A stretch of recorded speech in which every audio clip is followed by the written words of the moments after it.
My name is Darrell Robert Schoon, and once again I have the profound honor of being able to introduce to you Reverend Betty Tatalajski, the founder of the Temple of Universality, and even more so, bringing to us today stories of her experiences that are, I've been all over this world. I've done a lot of things.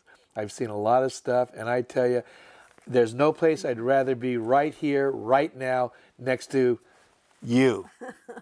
So I believe today the topic we're going to talk about is healing and India.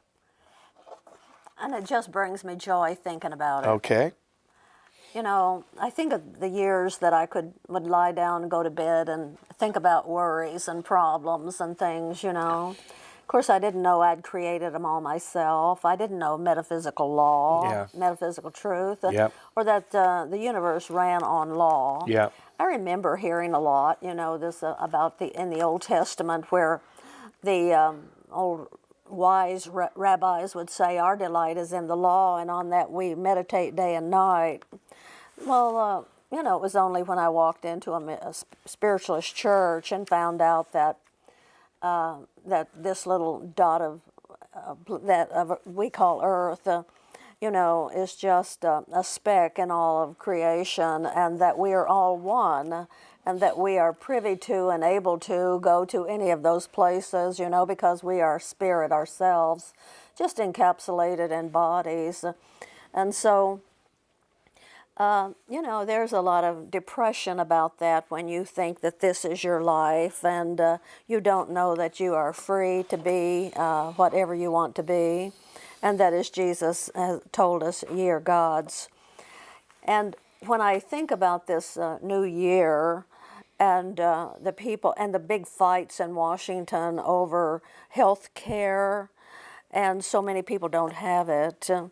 And of course, in this life where we create these disturbances, and like my asthma, you know, that I thought that the doctors had told me I inherited from my mother, and so my spirit teacher says that's impossible. You can't do that. You did it yourself. You copied it. And so we do this to the organs of our body, you know.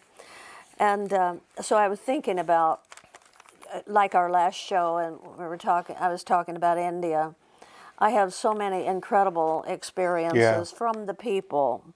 I met a fefew swamis there.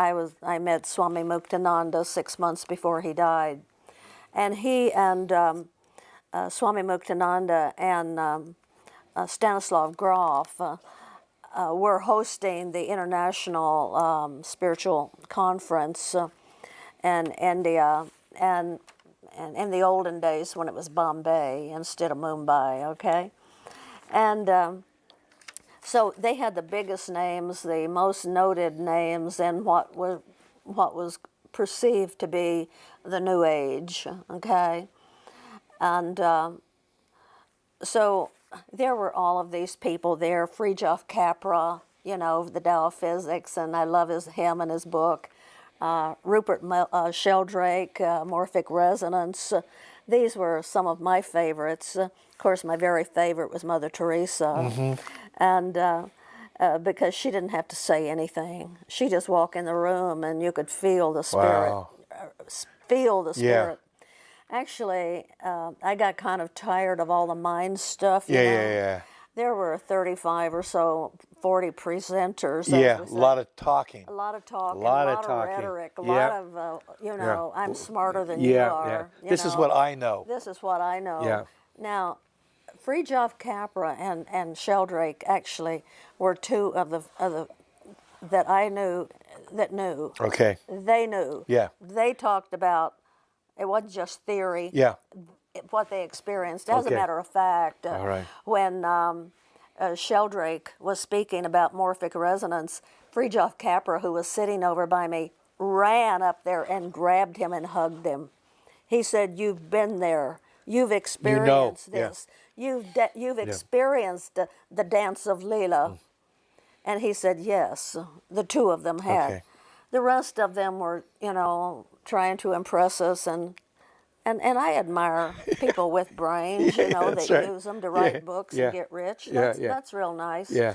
But you know, I came from this little church in Tucson where we were working with spirit all the Yeah, time. that's right. And so nobody had to tell me that there was a greater universe and the science of this and that. And Yeah, that's right. I just wanted to You see. knew it, yeah. Well, because I'd been going to Camp Chesterfield, Yeah. I had not only met my spirit Yeah. teachers, but I had seen some of them materialize Yeah, in front of me you. who had been in spirit for 200 Years, years. yeah. So I wasn't impressed with all this rhetoric. Yeah.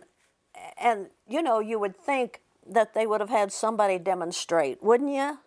You Well, know, they don't know anybody. yeah, That's but, the you know, truth, all Betty. these books Yeah, that came out that they at wrote that about time, it. That you is know. possible. Yeah. Yeah. And if it happens, this is how it happens. Oh yes, But you'd been seeing it. I mean, it's not Yeah. going to happen, Yeah. okay? But these are the theories, and Yeah. there were a lot of yeah. people with big brains Yeah. and a big ego. Yeah. But anyway, I had a great time, but I kept thinking, well, I wish Dr. Ireland were here, Oh, so that's he right, could put huh? on the blindfold and demonstrate to them and let them talk to spirit Yeah. directly, you Yeah. know.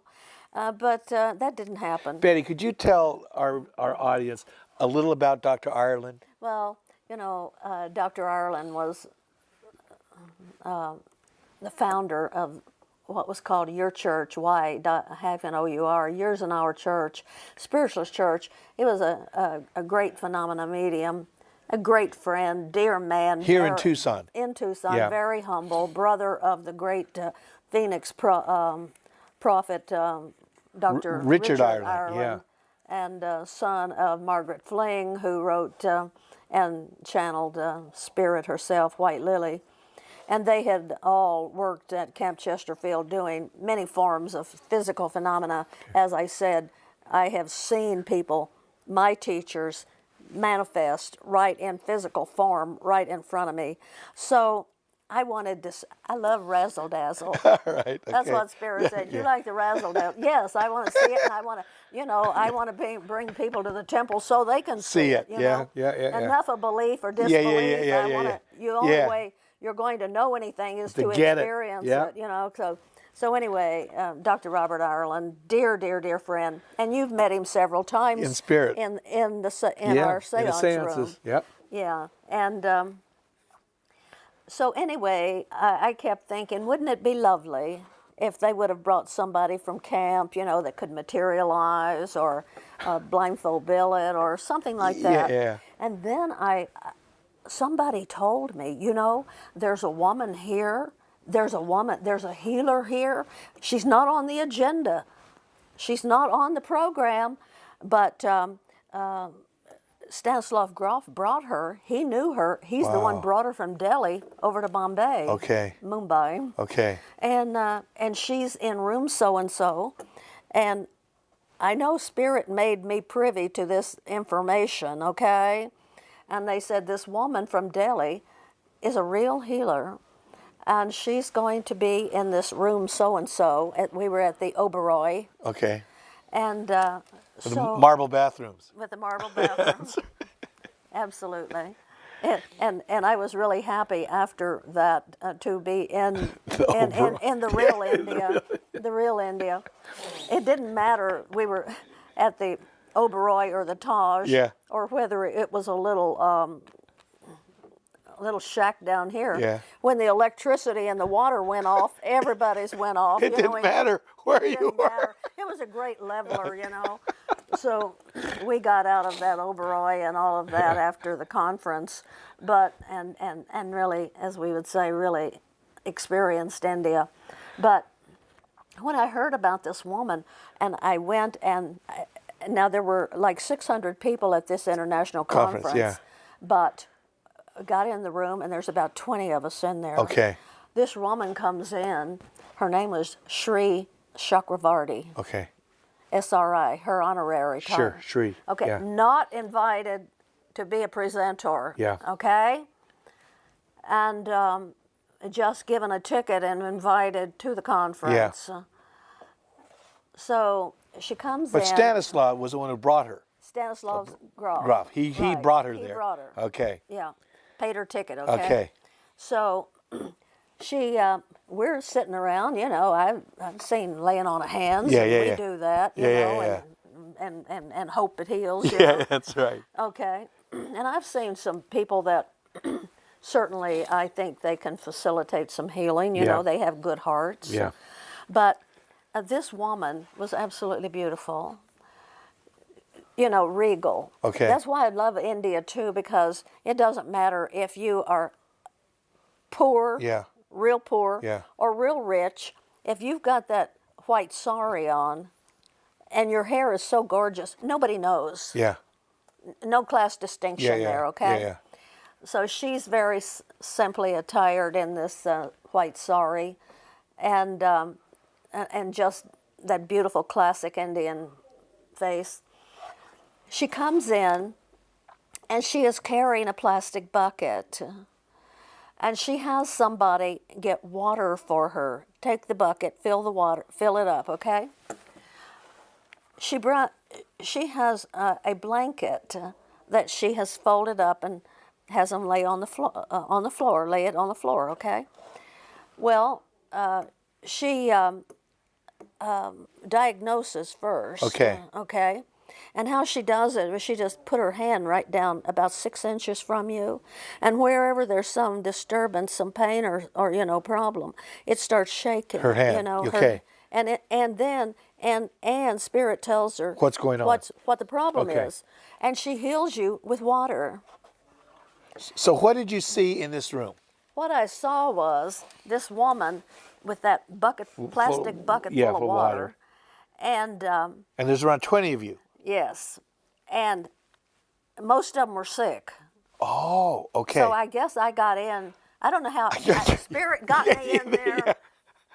and I was all eyes. Okay. Yeah. So somebody sat down. She had them sit down, okay, on the pallet, and then she goes down like this. Now, if you have any problem, it's going to shake her. Yeah. And Spirit and Yeah. she knows exactly. Okay. Okay. So she. Did So you're this. in a room mainly of people with illnesses. Yes. And you're there. I'm there. And you're watching. I'm watching. So it's not like most of them are like watchers and a few, No. but most of the people in that room have a sickness and they were brought there to be healed. Yes. Okay. Yes. Now the people in charge of the whole affair Yeah. didn't do that. Okay. But Spirit did. Yeah. So many of the people were European Yeah. who had been traveling around India for a Sure. long time, Yeah, and yeah. some Americans too. Yeah. Where you really don't, at that time, you Yeah. really didn't drink the water. Sure. We Yeah, had yeah. wonderful juice and Yeah, everything, yeah, but no water. Yeah, Okay? yeah. So she would go down here by the kidneys, Yeah. and you need water. And she would tell them exactly what they needed. But the incredible part of it was, Daryl, you wonder what that water's for, right? Well, she leans over. Leans down Yeah. over the Bucket. bucket. She holds closes the lunar nostril. Okay. Because down through the spine, the susemna, there is the lunar and solar nostril. One's fire, one's cool. Okay. Yeah. And so she closed the lunar nostril, and she breathed in with her hand in the water. She puts her hand in to the bottom of the bucket. Yeah. She starts breathing through her solar Nostril. solar It's nostril. part of the nose. She's submerged into the water with her She's and her hand. Barely. her hand is in there. And her nose. She's above. Yeah. No, her nose is not in the water. Her nose is not in the water. No, she's leaning over the bucket. Over the bucket. And she's taking okay. deep breaths of Yeah. the sun. Okay. Okay. The water starts becoming electrified, and it starts shooting out of the bucket. Okay. And You're it's- watching this. It's like lightning. Okay. Flames. Yeah. Shooting out of the bucket. Okay. Well, that's what happened. That's what you saw. That's what Okay. happened. All right. So, anyway, she did this to a lot of people, and Yeah. she healed them right flat on the Yeah, spot. yeah, Okay. yeah. With rubbing them with this water. Yeah. Yeah. So there's one guy that comes in a little late. the 4 men have gone to his room. I had heard that there was a man there from New York who had not been to anything because he was too sick. He couldn't get out of bed. Yeah. And he had a bad heart. And then they said, well, he was scheduled for a quadruple bypass. Yeah. But he wanted to come to this conference, and now he couldn't even make it to the room. Okay. So they have gone to his room. They put him in a blanket and carried him in. Okay. All right. Room service. Room service. They laid him down on this pallet. Yeah. Okay. He can't sit up. Okay. He is so weak. Yeah. And he says, yes, I made a mistake. I shouldn't have come. Yeah. But I just really wanted to, but I can't even sit up. She kneels down in front of him, and she runs her hand over him like that. She says, "You're perfect. There's nothing wrong with you."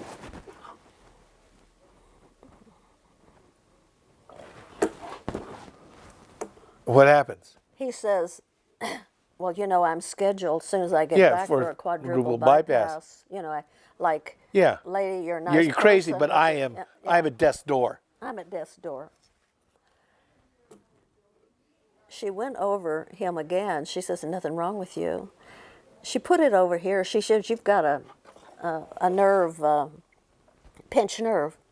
You've got a pinched nerve right here. But she said, I can fix it. So she just puts her hand in her water and rubs him like this. And she says, we'll do that again tomorrow. But she says, but there's nothing wrong with you. But that pinched nerve, and she says, we'll take care of that. Yeah. Anyway, a few years ago. So what happened? You're watching this. I'm watching this. Yeah. I watch him get up and feel great. He does? Oh, absolutely. He gets it right off of the pallet. Yeah. She fixed his pinched nerve. Yeah, he had a pinched nerve.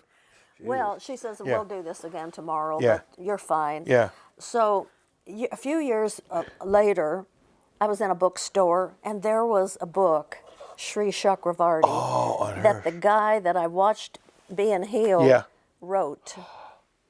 Now, I thought, when I tell people this story, it's going to be... So weird. So weird, unbelievable. Yeah. But the guy, it was a young guy, and he wrote a book about, wow. Shree Chakravarti. All right. So when Jesus said, heal yourself, I think he really meant it, that there is spiritual healing. Now, you know what? She's one of the most beautiful women I ever saw. Yeah. So everybody is, wanting to bow down to her after she's healed this guy that's dying over here. And so I spent some time with her, and I said, where is my... And I said, how did you do this? Were you born like this? And what everybody said, oh, well, you were born special. Yeah. You're special. She said, I'm not special. I'm not special. She said, I only had one child, a 6-year-old daughter. She said, and she died. And I prayed to God, let me die, let me die. Right. I can't stand the pain of my heart. Yeah. She said, but he didn't let me die. He just broke my heart so he could work through it. So I can heal people through it. So she was so lovely. Yeah. And so sweet. And I said to her, well, who is doing that work? Who are you channeling? Yeah. She looks at me, she's taken back, and she says, what do you mean? I said, I mean, who's doing the work? Who's your teacher there that's doing the work? Yeah. And she says, you know what? In all these years, nobody has ever asked me that before. I said, well, it'd be the first thing I thought about was who was doing that, I said, because I've got teachers and guides that do some kind of wonderful stuff through me and for me and all this stuff, And I said, and I know that we don't work alone, it's what we call the Holy Spirit. Yeah. And who is it? And she says, well, do you know Swami Ananda, who died 300 years ago? And I said, well, I think I heard about him, you know. She says, well, that's it. That's him. She knew. Okay. Yep. Okay, so now she says, I'll show you some mudras too. Okay. Okay? The way you hold your hands. The way you hold your hand will make you sick or well. And she said, now, I had been to Ajanta and Ellora and saw the Buddha, the statues of 1,000 mudras. And she says, now, the best way is, this is the same thing Spirit told us years ago. This is the master mudra right here. This. Just like that. This. Just like that. That's the master mudra. Okay. If you will notice, some babies now, instead of sucking their thumbs, they've got a master mudra going on here. And folks, master mudra. Master mudra. It'll keep your body healthy. So anyway, and if sometimes young people, some that are coming in, when you see them talking, instead of going like this, they're like this, and they didn't learn it from outside. Yeah. So anyway, she went through and did 25 or so mudras. And she showed us one. She said for rheumatism. And I thought, oh, that's a good one to know, to tell people, And so I'm trying to figure it out. I'm figuring. I mean, all of these with 10 fingers, right? Yeah. And so she said, this is for arthritis and rheumatism. And she says, but I don't want you to look at it. I don't want you to see it. Because somebody said, oh, that's the one we want to see. No, she says, I'm not going to do it again, because she says, if you don't have it and you do it, you'll get it. How about that one? So I said, well, I'll forget about that one. Incredible, isn't it? Truth is so much more incredible than fiction. But I was so pleased when I saw that book. And I loved it so much that I shared it with everybody, and at the end, it got away. Yeah. It disappeared. But there are memories of India that are engraved in my heart and soul. And it wasn't from the sitting there in those ashrams, which Aurobindo's ashram down at Pondicherry is wonderful. Muktananda, all the ashrams in Pune. It's all wonderful. Yeah. But this simple woman who said, no, I wanted to die, and God wouldn't let me, just broke my heart so he could heal people through it. She had a broken heart. She came in to be a healer. This great sage and saint from 300 years ago comes in and says, let's do it. And I'll teach you the mudras. You can help people keep themselves well. Magnificent. Magnificent. Isn't truth lovely? Betty, and this is really why I consider myself so fortunate to be sitting next to you. One, I'm sitting next to you listening to these stories, but two, I believe them. You see? Because I know at a certain point, I wouldn't have believed them. Well, I wouldn't have believed what I was seeing. Exactly. If I hadn't been in that spiritual church. If I had not been in Dr. Robert Ireland's church, and I would not have believed it. Yes. Okay? Yes. But I had already seen so much phenomena that I knew that, as Jesus said, nothing is impossible. But I was so pleased, because after that great conference and all, it was a bunch of mind stuff. Sure. You get a headache from listening. And for this guy to take the time to write the story. It was and priceless. You were there. And it was and I was there. I'd told the story before, but I mean, who would believe me? I know. And he wrote it. Didn't have to be cut on or anything. Just put some water on his shoulder, get that pinch out of that nerve out of there. In 2 minutes. Well, folks, what I want to say is this. The story started in Tucson. Reverend Robert Ireland at your church.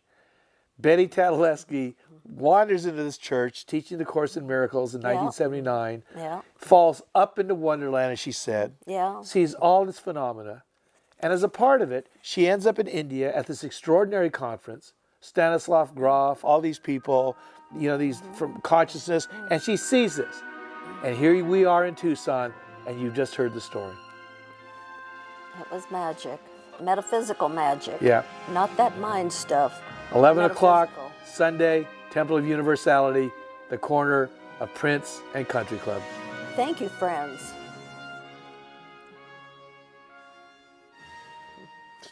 That was a wonderful story.